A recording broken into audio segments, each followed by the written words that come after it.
বন্ধুরা, আসসালামু আলাইকুম।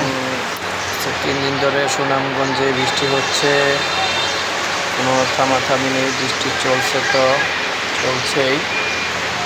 আপনারা সবাই কমেন্ট করে যাবেন আপনাদের কোন কোন জেলায় আরও বৃষ্টি হচ্ছে। এভাবে সবাই ভালো থাকবেন, সুস্থ থাকবেন।